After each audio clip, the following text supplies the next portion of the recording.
हिजो जसको नाम सुन्दा ठुला राजनीतिक पण्डितहरू को हो यो भन्दै गीत जाउँथे, आज तिनै ठुला नेताहरू उसको अगाडि फाइल बोकेर उभिन बाध्य छन्। हिजो जो सडकमा धुलो खाँदै सिस्टमको विरुद्धमा भुइँ मान्छेको अधिकारका लागि लड्दै थियो, आज उनी सिधै यो देशको सम्पूर्ण सुरक्षा संयन्त्रको कमान्ड बोकेर सिंहदरबारको सबैभन्दा शक्तिशाली कुर्सीमा राज गरिरहेका छन्। हो, हामी कुरा गर्दैछौँ नेपालका वर्तमान गृहमन्त्री सुधन गुरुङको। We will be changing this. यसलाई पनि परिवर्तन गर्छौँ हामीले।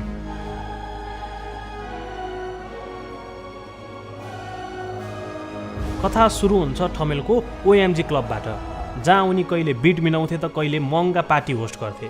तर आज त्यही मान्छे देशको सुरक्षाको साँचो बोकेर सिंहदरबारमा बसेको छ। यो कुनै जादु होइन, यो त एउटा यस्तो केटाको अनफिल्टर कथा हो जसले काठमाडौँको सडकमा सङ्घर्ष गर्दा गर्दै सिस्टमको फोहोरी खेललाई नजिकबाट देख्यो।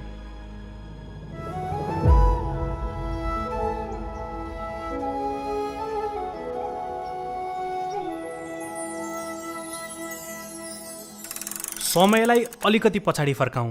9 जुलाई 1987 गोर्खाको एउटा दुर्गम गाउँ चुन्नुब्री एउटा एकदमै साधारण परिवारमा सुदनको जन्म भयो। तर उनको बाल्यकाल अस्थिर थियो।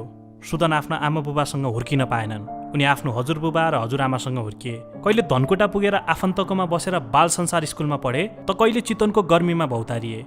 उनको बसाइ हजुरबुबा, हजुरआमा, आफन्त र होस्टेलमै फेरिँदै गयो। सङ्घर्ष गर्दा गर्दै उनी अन्ततः काठमाडौँको भिडमा आइपुगे। राजधानीको लाइफ सुरुमा सोचे जस्तो ग्ल्यामरस थिएन। उनले ठमेलको एउटा कल सेन्टरमा काम गरेर आफ्नो दिन काटे। साथीहरूसँग उनले क्लब लाइफको टेस्ट पाए। उनी भन्छन्, म एक्लै 3 घन्टा नाचेँ। नाच्ने बेला आफ्नो सबै दुःख र टेन्सन हराएको रियलाइजेसन पछि उनले सोचे, म पनि अरूको दुःख मेटाउन र अरूलाई सुखी बनाउन चाहन्छु। अनि 2012मा उनी भने डिजे सुदन। एकचोटि डिजेको दुनियाँमा पाइला टेकेपछि सुदनले बुझे कि साउन्ड भनेको केवल म्युजिक मात्र होइन, यो त एउटा इमोसन पनि हो। त्यो रिदम जसले मान्छेको मुड बदल्न सक्छ। त्यही साउन्ड क्वालिटी र क्रिस्टल क्लियर बिट्सको महत्त्व बुझेर आज एक्सएजले तपाईँको म्युजिकल जर्नीलाई डिजे सुदनको कन्सोल जस्तै पावरफुल बनाएको छ। चाहे त्यो एक्सएज TWS इयरबड्सको इम्प्रेसिभ म्युजिक होस् या एक्सएज स्पिकरको दमदार बिट्स, डिजे सुदनले कन्सोलमा फिल गर्ने साउन्ड अब तपाईँको डेली लाइफमा हुन्छ। अनि तपाईँको पार्टी र ट्राभललाई ननस्टप बनाउँछ एक्सएज पावर ब्याङ्कले। अब लागौँ भिडियोतर्फ। अनि जन्मियो चर्चित ओएमजी क्लब। थिम्ड पार्टीहरू, झिलिमिली लाइट अनि ठुला ठुला सेलिब्रिटीहरूसँगको नेटवर्क हेर्दा लाग्थ्यो सुदनले आफ्नो ड्रिम लाइफ भेटाए। तर उनलाई के थाहा थियो र यो एउटा ठुलो आदि आउनु अघिको सन्नाटा मात्र थियो। एउटा यस्तो घटना घट्दै थियो जसले एउटा क्लब ओनरलाई सधैँका लागि एउटा विद्रोही बनाउनेवाला थियो। 25 अप्रिल 2015 7.8 म्याग्निट्युडको त्यो भूकम्प जसले देशलाई तहस नहस बनाइदियो। झन्डै 9000 मान्छेको ज्यान गयो। तर यो सबै भइरहँदा सुदन कहाँ थिए त? उनको एउटा आफन्तले पुलिससँग लफडा गरेको कारण उनी त्यति बेला पुलिस स्टेसनभित्र कुरा गर्न गएका थिए। एक्कासी जमिनै फुट्ला जस्तो गरी हल्लियो। सबैजना आफ्नो ज्यान जोगाउनतिर लागे। तर सुदन, उनी भत्किएका घरको बीचबाट मान्छे निकाल्न दौडिए। उनले एउटा घाइते मान्छेलाई आफ्नो स्कुटरमा राखे अनि धुलो उड्दै गरेको बाटो छिचोल्दै सिधै वीर हस्पिटल पुर्याए। हस्पिटलको त्यो भिडभाड अनि रुवाबासीको बीच एउटा आमा आफ्नो सानो बच्चा बोकेर रोइरहेकी थिइन्। सुदनले 1 सेकेन्ड पनि नसोची त्यो बच्चालाई आफ्नो हातमा लिए अनि इमर्जेन्सी वार्डतिर कुदे। वार्डको ढोका नजिकै पुगिसकेका थिए। तर डाक्टरको हातमा पुग्नु अघि नै त्यो सानो नानीले सुदनकै हातमा अन्तिम सास फेरिन्।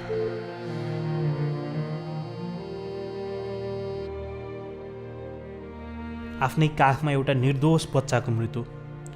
यो एउटा पलले सुदनलाई भित्रैदेखि नराम्रो गरी तोडिदियो। उनको दिमाग शून्य भयो। त्यो रात दिनभर घाइते पब्लिक अनि डाक्टरहरूलाई खाना अनि पानीले हेल्प गरेपछि उनी एकछिन रोकिए। फोन निकाले अनि सोसल मिडियामा एउटा पोस्ट गरे, हामीलाई भोलन्टियर चाहियो। भोलिपल्ट बिहान 200 जना युवाहरू उनको अगाडि उभिएका थिए। सुदन आफै पनि 3 महिना वीर हस्पिटल बसेर त्यहीँ सुतेर पब्लिक अनि डाक्टरहरूलाई हेल्प गर्न आफूले सक्ने सबै कुरा गरे। अनि अचम्मको कुरो, केही दिनभित्रै त्यो सङ्ख्या बढेर 1600 पुग्यो। त्यो टिम हस्पिटलदेखि विकट गाउँसम्म पुग्यो। अभावमा परेकालाई राहत बाँड्यो। तर ग्राउन्डमा काम गर्दा उनले एउटा डरलाग्दो रियालिटी देखे। सरकारको चरम ढिलासुस्ती अनि हरेक क्षेत्रमा जरा गाडेर बसेको असीमित भ्रष्टाचार। त्यसपछि उनीहरू सिस्टम विरुद्ध खुलेर लड्न थाले। यही बीचमा सुदनले प्रख्यात डाक्टर सन्दुक रुइतसँग भेट्ने मौका पाए। अनि डाक्टर रुइतसँग पनि उक्त समस्याहरू कसरी समाधान गर्न सकिन्छ भन्ने विषयमा आइडिया अनि सल्लाह पनि लिए। त्यो एउटा सानो झिल्को अब ठुलो आगो बन्दै थियो। सुरुमा आई टु वी टिम भनिने त्यो ग्रुपले अब नयाँ रूप लियो। सुदनले जहाँ हेर्दा पनि समाजमा आई अर्थात् म मात्र देखेका थिए अनि त्यही मलाई एउटा युनिटीमा बदल्न चाहन्थे। अनि जन्मियो हामी नेपाल, सङ्कटमा परेको देशलाई उठाउने आशाको एउटा नयाँ युथ आर्मी। सन् 2020 संसारभर कोभिडको त्रास फैलिरहेको थियो, मान्छेहरू घरभित्रै थुनिएका थिए। त्यही डरलाग्दो क्राइसिसको बिचमा हामी नेपाल एउटा अफिसियल संस्थाको रूपमा दर्ता भयो। हेर्दा हेर्दै 1600 भन्दा बढी युवाहरू यो युथ लेड प्लेटफर्ममा जोडिए। तर उनीहरूको रुल एकदमै कडा थियो, नो क्यास। उनीहरूले कहिले 1 रुपियाँ पनि डोनेसन दिएनन्, केवल राहतका सामानहरू मात्र दिए।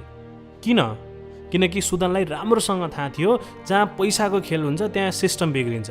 उनीहरूको टिमले ट्रान्सप्यारेन्सीलाई पुरै मेन्टेन गरेको थियो। आज पनि वेबसाइटमा गएर हेर्ने हो भने उनीहरूको डोनेसनको एक रेकर्ड पब्लिक गरेर राखिएको छ। कोभिडको त्यो पिक समयलाई सम्झिनुहोस् त, जब अस्पतालहरूमा बिरामीहरू सास फेर्न नपाएर तडपिरहेका थिए, आफ्नो ज्यानको कुनै मतलब नराखे। त्यति बेला सुदन अनि उनको टिमले 520वटा अक्सिजन सिलिन्डर, साथसाथै बेडहरू वीर हस्पिटल अनि नेसनल ट्रमा सेन्टरमा पुर्याइदिए। कथा यतिमै रोकिँदैन। सन् 2021 को बाढीमा रेस्क्यु गर्नेदेखि लिएर ब्लड डोनेसनसम्म उनीहरू अगाडि सरे। अनि 2023 जब टर्कीमा डरलाग्दो भूकम्प गयो, सुदन गुरुङको हामी नेपाल संस्थाले झन्डै 1.5 करोड रुपियाँ बराबरको राहत सामग्री त्यहाँ पठायो। हामीलाई 8 फेब्रुअरीदेखि हामीले यो स्टार्ट गरेका थियौँ। 4,47,678.44 4,24,428.82 408 AUD मात्र उठाइसकेको छ। 2,208 US डलर्स हाम्रो 135 AUD जम्मा भएको रहेछ। यो एउटा सहयोग मात्र थिएन, यो 2015 नेपालले पाएको सपोर्टको रिटर्न फेभर थियो। यही ग्राउन्ड लेभलको कामले गर्दा उनीहरूले 360 इम्प्याक्ट अवार्ड अनि बारबारा फाउन्डेसनको ठुलो सम्मान पनि पाए। सुदन सधैँ एउटै कुरा भन्थे, तिमीसँग विल पावर अनि टिमको पावर छ भने तिमीले जे पनि गर्न सक्छौ। तर बाहिरबाट हेर्दा सबै कुरा पर्फेक्ट देखिन्थ्यो, तर भित्रभित्रै एउटा डरलाग्दो यथार्थले सुदनको दिमाग खाइरहेको थियो। ग्राउन्डमा जतिसुकै हेल्प गरे पनि माथिको सिस्टम अझै उस्तै सडेको थियो। उही पुराना अनुहार, उही करप्सन, उही सरकारी ढिलासुस्ती। सुदनको मनभित्रको रिस अब बिस्तारै आउट अफ कन्ट्रोल हुँदै थियो, ठिक ज्वालामुखी पड्किनु अघि भित्रभित्रै उम्लिरहेको म्याग्मा जस्तै। अनि सुरु भयो सन् 2025 को त्यो टर्निङ पोइन्ट। धरानको बीपी कोइराला स्वास्थ्य विज्ञान प्रतिष्ठान, जसलाई घोपा क्याम्प भनेर चिनिन्छ, त्यहाँ ट्रान्सप्यारेन्सीको माग गर्दै 7 महिना लामो घोपा क्याम्प प्रोटेस्ट चर्कियो। पूर्वी नेपालकै मुख्य मानिने यो अस्पतालमा भएको त्यो आन्दोलनले एउटा ठुलो सङ्केत दिइरहेको थियो। तर यो त केवल सुरुवात मात्र थियो, सत्ताको जगै हल्लाइदिने ठुलो आँधी त आउन बाँकी नै थियो। कथा सन् 2025 को सेप्टेम्बरमा आइपुग्यो। भित्रभित्रै उम्लिरहेको त्यो फ्रस्ट्रेसनले अब बाटो खोज्दै थियो। सोसल मिडियामा 81 एउटा नयाँ ट्रेन्ड सुरु भयो, नेपो बेबीहरूलाई एक्सपोज गर्ने। ठुला नेता अनि पावरफुल मान्छेका छोराछोरीले कसरी बिना मेहनत पुरै सिस्टम कब्जा गरेका छन् अनि कसरी उनीहरू पुरै ल्याभिस लाइफस्टाइल बाँचिरहेका छन् भन्ने कुरा भाइरल हुन थाल्यो। त्यसबेला सरकारले के गर्नु पर्थ्यो? युवाहरूको कुरा सुन्नु पर्थ्यो, सुधार ल्याउनु पर्थ्यो। तर उनीहरूले उल्टै यस्तो गल्ती गरे जसको मूल्य निकै महँगो पर्नेवाला थियो। सरकारले सोसल मिडिया नै ब्यान गरिदियो। बस यही एउटा डिसिजन, त्यही सलाइको काँटी थियो जसले युवाहरूको रिसमा आगो लगाइदियो। सेप्टेम्बर 8 नेपालको राजनीतिक इतिहासमै पहिलोपल्ट जेनजी सडकमा उत्रियो। यो कुनै राजनीतिक पार्टीको झोले आन्दोलन थिएन। सुदन अनि उनको हामी नेपाल टिमले मुख्य रूपमा इन्स्टाग्राम अनि डिस्कर्डबाट यो पुरै मुभमेन्ट कोअर्डिनेट गरिरहेको थियो। हजारौं स्टुडेन्टहरू शान्तिपूर्ण मार्च गर्दै सडकमा निस्किए। सुरुमा त हामी नेपालका भोलिन्टियर्सहरू पानी अनि जुस बोकेर ग्राउन्डमा पुगे। उनीहरूलाई लागेको थियो एउटा पिसफुल प्रोटेस्ट हुन्छ। तर दिन बित्दै जाँदा सडकको माहौल 81 मोडियो। सुरक्षाकर्मी अनि स्टुडेन्टहरू बीच अचानक भयानक झडप सुरु भयो। स्थिति आउट अफ कन्ट्रोल भयो। जुन हातले अघिसम्म पानी बाँडिरहेका थिए, अब तिनै हातले रक्ताम्य भएका घाइतेहरूलाई इमर्जेन्सीमा उपचार दिन थाले। ट्रान्सप्यारेन्सीको त्यो शान्तिपूर्ण माग हेर्दा हेर्दै रगतमा परिणत भयो। दर्जनौं निर्दोष युवाहरूले ज्यान गुमाए। सडकमा आगो बलिरहेको थियो। त्यही विस्फोटक प्रेसरले अन्ततः तत्कालीन प्रधानमन्त्री केपी शर्मा ओलीलाई राजीनामा दिन बाध्य बनायो। अब सुदन यो जेनजी क्रान्तिको अनुहार बनिसकेका थिए। एकतिर उनको टिम सडकमा घाइतेहरूको ज्यान बचाउन लड्दै थियो, अर्कोतिर सुदन सिधै देशका राष्ट्रपति अनि प्रधान सेनापतिसँग नेगोसिएट गर्दै थिए। अनि आयो सेप्टेम्बर 11। देशको ध्यान एउटा लाइभ प्रेस कन्फरेन्समा थियो। सुदनलाई सयौं क्यामेराले खिचिरहेका थिए, तर बोल्दा बोल्दै उनको आवाज भाँसियो। उनी लाखौं मान्छेको अगाडि भक्कानिएर रोए। ती शहीद भएका भाइहरू, घाइते युवाहरू अनि भत्किएका सपनाहरूको भारी उनको छातीमा यति गह्रौँ भइसकेको थियो कि उनले आफ्ना आँसु थाम्नै सकेनन्। तर यो रुवाई कुनै कमजोरी थिएन। बाहिर सडक अझै जलिरहेकै थियो। सुदन रोकिएनन्। उनी केही नखाई नसुती सिधै शीतल निवास राष्ट्रपतिको कार्यालय पुगे। रातभर त्यहीँ बसेर हाई लेभल मिटिङहरू मिलाए। अनि त्यही रात एउटा यस्तो हिस्टोरिक कुरा भयो जुन सायदै विश्व राजनीतिमा कहिल्यै भएको थिएन। सुदनकै पहलमा बनेको युथ अगेन्स्ट करप्सन भन्ने डिस्कर्ड सर्भरमा एउटा ठुलो अनलाइन पोल भयो। त्यहाँ 7500 भन्दा बढी नेपाली युवाहरूले भोट हालेर निर्णय गरे अबको नेतृत्व कसलाई दिने। अनि त्यही भोटको स्पष्ट विजेताको रूपमा अगाडि आइन् सम्मानित पूर्व प्रधान न्यायाधीश सुशीला कार्की।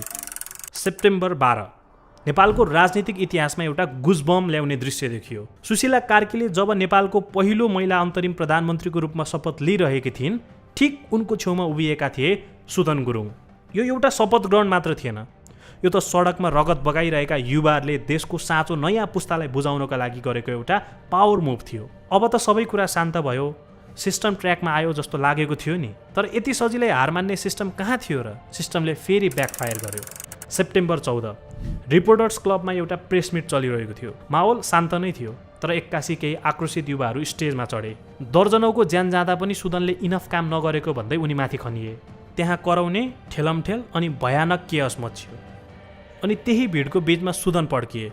उनको आवाजमा एउटा यस्तो काँचो आएको थियो जसले पुरै हल्लाई शान्त पारिदियो। उनले माइक समातेर भने, हरेक भ्रष्टाचारीको घरबाट एक एक रुपियाँ निकाल्छु, तिनीहरू तान्छु, ल्याउँछु, देखाउँछु, संसारले थाहा पाउँछ नेपाल कसरी परिवर्तन हुन्छ भनेर। कसैलाई नछोड्ने। बाहिरबाट हेर्दा अनि सुन्दा यो कुनै इगो वा अहङ्कारले बोलेको जस्तो लाग्न सक्छ, तर यो अहङ्कार थिएन। यो त त्यो मान्छेको रुवाई थियो जसले आफ्नै हातमा एउटा निर्दोष बच्चाको ज्यान गएको महसुस गरेको थियो, जसले हजारौँ भोलिन्टियरलाई कोर्डिनेट गर्दै सडकमा आफ्नै भाइहरूको रगत बगेको देखेको थियो। सुदनले कुनै बेला एउटा कसम खाएका थिए, यो फोहोर अनि परम्परागत राजनीतिबाट म सधैँ टाढा बस्छु, तर बाहिर बसेर जतिसुकै कराए पनि, जतिसुकै रगत बगाए पनि यो कान नसुन्ने सिस्टमलाई केही फरक परेन। त्यसपछि उनले एउटा यस्तो मास्टर स्ट्रोक खेले जसले देशको पुरै राजनीति मोडिदियो। आफू मैदानमा उत्रिनु अघि उनलाई एउटा कुरा राम्रोसँग थाहा थियो, बालेन शाह अनि रवि लामिछानेलाई एउटै ठाउँमा नल्याएसम्म पुरानो नेताहरूको सिन्डिकेट कहिले तोडिनेवाला छैन। यी दुई नेताबीच एउटा एकदमै महत्त्वपूर्ण अनि गोप्य मिटिङ चलिरहेको थियो। बाहिर गेटमा ढुङ्गा चाहिँ उभिएका थिए सुदन गुरुङ। उनले ढोकामा पालो दिएर बसे अनि एउटा खतरनाक जिद्दी कसे, जबसम्म तपाईँहरू दुईजना मिल्नुहुन्न म यहाँबाट 1 इन्च पनि हल्लिन्न। त्यो उनको जिद्दी मात्र थिएन, त्यो वर्षौँदेखि निराश अनि हताशमा भएको एउटा सिङ्गो पुस्ताको अन्तिम आशा थियो। अन्ततः जनवरी 2026 सडकको लडाइँले मात्र नपुग्ने देखिएपछि सुदनले एउटा ठुलो रिस्क लिए। उनी औपचारिक रूपमै राष्ट्रिय स्वतन्त्र पार्टी आरएसपीमा जोडिए। उनले गोर्खा 1बाट चुनाव लडे। धेरै राजनीतिक पण्डितलाई लागेको थियो सडकमा कराउन सजिलो छ, भोट ल्याउन गाह्रो। तर जब रिजल्ट आयो सबैको होस उड्यो। 29,896 भोट। पुराना अनि ठुला पार्टीहरूले वर्षौँदेखि कब्जा गरेको त्यो भोट ब्याङ्क तासको महल चाहिँ ढल्यो।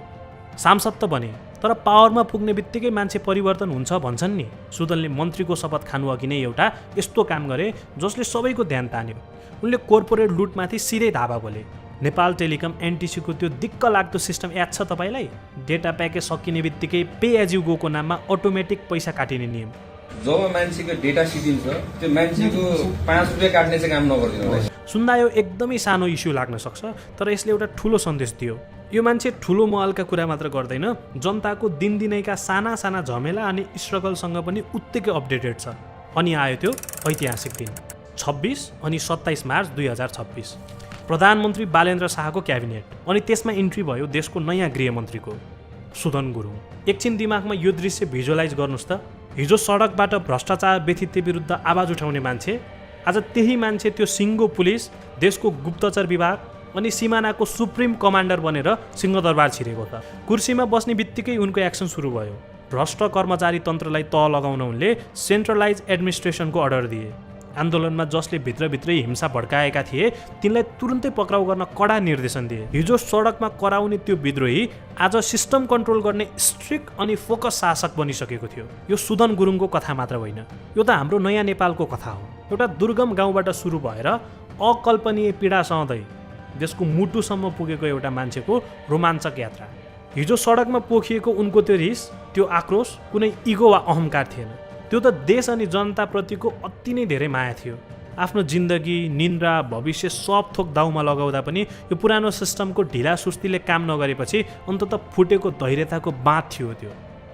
शुक्रबार राष्ट्रपति कार्यालय शीतल निवासमा उनले गृहमन्त्रीको शपथ लिए। बाहिर चोकचोकमा एउटै गसिप थियो, कुर्सीमा पुगेपछि सबै उस्तै हुन्, पावर पाएपछि अब उसको पनि बोली फेरिन्छ। मान्छेहरूले यसो भन्नु नर्मल नै थियो, किनकि नेपालको राजनीतिले अहिलेसम्म जनतालाई यही मात्र सिकाएको थियो। तर मन्त्रालय छिरेको 24 घण्टा पनि बितेको थिएन। शनिबार बिहानै देशका ठुला ठुला मिडियामा एउटा यस्तो ब्रेकिङ न्युज फ्ल्यास भयो जसले पुरै सत्ता समीकरणको जग हल्लाइदियो। पूर्व प्रधानमन्त्री केपी शर्मा ओली अनि पूर्व गृहमन्त्री रमेश लेखक पक्राउ। यो कुनै हल्ला थिएन।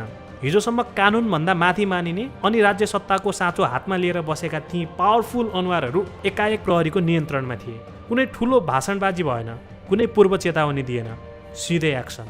मान्छेहरूले यो झड्का पचाउन नपाउँदै भोलिपल्ट आइतबार अर्को खबर बाहिरियो, पूर्व ऊर्जा मन्त्री दीपक खड्का पनि पक्राउ परे।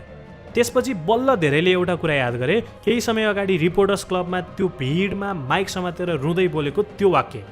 यति विश्वास गर्नु कि म कसैलाई छोड्दिनँ, म एक जनाको पछाडि आउँछु। यो कुनै राजनीतिक स्टन्ट थिएन। राजनीति अनि सरकारी पदमा बसेर रातारात महल ठडाउनेहरूको सम्पत्ति छानबिन अब औपचारिक रूपमै सुरु भइसकेको छ। उनले सडकमा जे देखेका थिए, कुर्सीमा पुगेपछि त्यसलाई सिधै अट्याक गरिरहेका छन्। के यो अचानक चालिएको कदमले नेपालको त्यो पुरानो जरा गाडेको सिस्टमलाई साँच्चै ढाल्न सक्ला?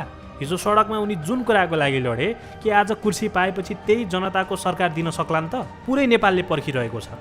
सन् 2015 को महाभूकम्पमा सल्केको त्यो सानो झिल्को आज सिधै देशको गृह मन्त्रालयको कुर्सीमा बलिरहेको छ। अब एउटै प्रश्न बाँकी छ, के यो आगोले हाम्रो देशको भविष्य सधैँका लागि उज्यालो बनाउला?